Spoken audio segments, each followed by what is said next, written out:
दोस्तों, जब किसी भी व्यक्ति का कोई भी काम नहीं होता है तो गुस्से में उसके जुबान पर एक ही बात आती है कि मैं अदालत जाऊंगा और वहां से देखूंगा इस मामले को।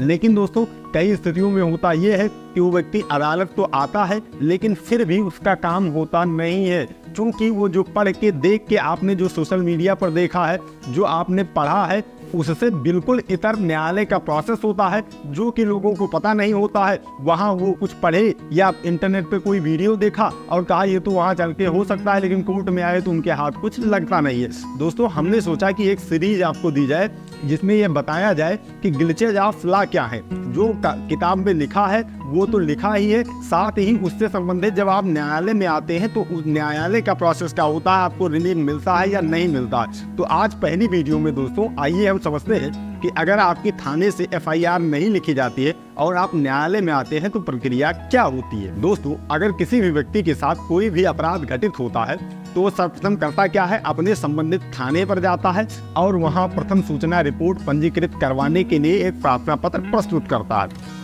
या जाकर मुजमानी बताता है कि हमारे साथ ये अपराध हो गया है, हमें इसमें एफआईआर पंजीकृत करवाना है। कई बार पुलिस क्या करती है, कहती है कि तुम बैठो, ठीक है, कोई दिक्कत नहीं है, दूसरे पक्ष को भी बुलवाते हैं, देखते हैं पूरा मामला क्या है, तब आपका एफआईआर पंजीकृत करते हैं। दूसरा पक्ष भी आता है, कई बार आपकी एफआईआर पंजीकृत हो जाती है, कई बार आपकी एफआईआर पंजीकृत नहीं होती है। बहुत प्रयास करने के बाद भी आपकी एफआईआर पंजीकृत नहीं होती है। फिर आप रिसर्च करना प्रारंभ करते हैं या लोगों से पूछना प्रारंभ करते हैं। आप इंटरनेट पे पढ़ते हैं या किताबों में भी जाएंगे तब भी ये चीज़ें लिखी है, या आप इंटरनेट पर रिसर्च करेंगे या सोशल मीडिया पर किसी व्यक्ति का वीडियो देखेंगे तो आपको पता ये चलेगा कि अगर थाने में एफआईआर नहीं लिखी जाती है तो आपके पास ऑप्शन है, आप 156(3) में न्यायालय में आइए और तुरंत एफआईआर लिखवा कर चले जाइए। इस चीज़ को आप देखेंगे, आपके अंदर मोटिवेशन आएगा, आपको कहेंगे कि चलो छोड़ो, यहाँ से अगर नहीं लिख रहे हैं तो जा रहा हूँ मैं अदालत, अभी यहाँ आकर 156(3) करूँगा, इसके बाद में मेरा एफआईआर लिख जाएगा। अब आप आएंगे, किसी वकील साहब को हायर करेंगे, इसके बाद में अपना 156(3) प्रार्थना पत्र न्यायालय में प्रस्तुत करेंगे। जब आप अपना 156(3) प्रार्थना पत्र न्यायालय में प्रस्तुत करेंगे तो न्यायालय पहले कॉल फॉर रिपोर्ट करता है, थाने से ये रिपोर्ट मंगवाता है कि आपने इसके संबंध में कोई पहले से एफआईआर तो पंजीकृत नहीं कर रखी है, अगर एफआईआर पंजीकृत कर रखी हो तो मुझे सूचित कर दो, यहाँ से मैं ना करूँ। वो जब आपकी कॉल फॉर रिपोर्ट होती है, जिस दिन से कॉल फॉर रिपोर्ट होगी, 1 हफ्ते की कम से कम डेट लगेगी।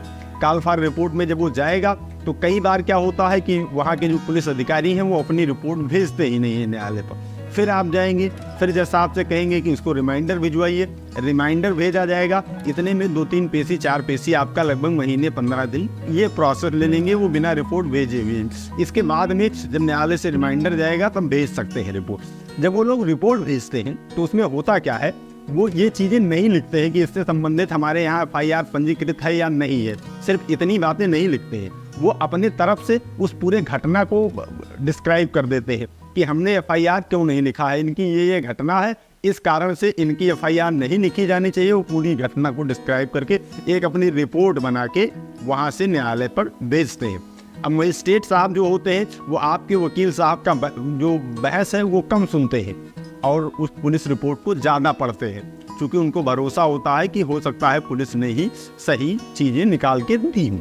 पुलिस रिपोर्ट को पढ़ते हैं तो 90% मामलों में वो एफआईआर पंजीकृत करने का आदेश नहीं देते हैं, 10% मामलों में एफआईआर पंजीकृत करने का आदेश देते हैं। इतनी प्रोसेस आपकी महीने 2 महीने में हो जाएगी। अगर आप डिस्ट्रिक्ट कोर्ट में प्रोसेस कर रहे हैं तो आपकी एफआईआर लिखी जानी थी 1 महीने पहले, ये 2 महीना डिले हो गया। फिर भी अगर आप भाग्यशाली हैं तब आप कोई 10% वाले कैटेगरी में जाएंगे और आपके मामले में एफआईआर दर्ज करने के लिए पुलिस वालों को आदेशित किया जाएगा। कई बार एफआईआर के आदेश न्यायालय से हो जाने के बाद 6-6 महीने पुलिस वाले एफआईआर ही नहीं लिखते हैं, और अगर एफआईआर लिखते भी हैं तो उन ज़्यादातर मामलों में फाइनल रिपोर्ट यानी एफआईआर प्रस्तुत कर देते हैं। तो अगर वो एफआईआर 2-4 महीने और नहीं लिखे तो आपके पास प्रगति आख्या वगैरह मंगा के दबाव बनाने का होता है जुगाड़, लेकिन फिर भी इसमें आपका 2-4 महीने 6 महीने जिस गुस्से से आए थे उस गुस्से से काम नहीं होगा। अगर आप 90% वाले कैटेगरी में गए तो आपका जो 156(3) है उसको परिवाद के रूप में परिवर्तित कर दिया जाएगा। परिवाद के रूप में परिवर्तित होगा, 2-2 महीने की डेट लगेगी, आपको 200 में अपना बयान देना होगा, 202 में 2 गवाहों का बयान देना होगा, इसके बाद में आपकी तलबी बहस, इसमें कम से कम 6 महीने से साल भर का समय लग जाएगा आपको उस व्यक्ति को समन कराने के लिए जिसने आपके साथ अपराध किया था।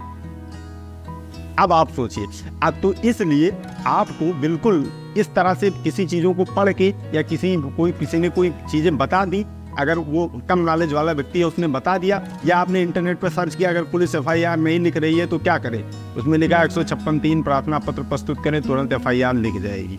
ऐसा नहीं होगा कि तुरंत आपकी लिख जाएगी। फिर भी एक अच्छे वकील से आप कंसल्ट करके फिर भी कदम कोई उठाइए। अभी अगर आप 156(3) में आ गए थे, इसमें आपका इतना समय, इतना प्रोसेस, इतना एफर्ट आपका लगा। यही अगर आप थोड़ा सोच विचार के थाने से इंस्पेक्टर साहब आपकी FIR नहीं लिख रहे थे, आपको पुलिस अधीक्षक के पास आपका ऑप्शन था, पुलिस अधीक्षक से जाकर मिलकर बताना चाहिए था। हो सकता था कि पुलिस अधीक्षक लेवल तक में करप्शन इतना व्याप्त नहीं होता है, वह आपकी FIR पंजीकृत करवा देते। वहाँ से भी ना होता तो आप DIG के पास अपने यहाँ जा सकते थे और बड़े पुलिस अधिकारियों को आप ईमेल कर सकते थे, पत्र भेज सकते थे। उससे हो सकता था आपका 10-15 दिन में ही प्रार्थना FIR पंजीकृत हो जाता। फिर भी न्यायालय से भी पंजीकृत होता है, लेकिन मैं ये नहीं कह रहा हूँ कि आप बिल्कुल न्यायालय पर भरोसा करके मत आइए। न्यायालय आइए, लेकिन अपने वहाँ के सारे एफर्ट लगाने के बाद में जब आपके पास कोई चारा ना हो तब आप न्यायालय में आइए। न्यायालय में भी अगर आपका मामला सही है तो FIR पंजीकृत होती है। लेकिन जो ग्लिच है ये आपका जानना जरूरी है। आपको इस तरह से अंधेरे में रखकर कोर्ट की प्रोसेस को नहीं बताया जा सकता है कि हाँ ये नहीं होगा तो आइए यहाँ ये हो जाएगा। अगर वो किस तरह से हो रहा है ये आपको जानकारी होना बहुत ही आवश्यक होता है। तो दोस्तों, ये एक वीडियो हमने अभी छोटा सा बनाया है।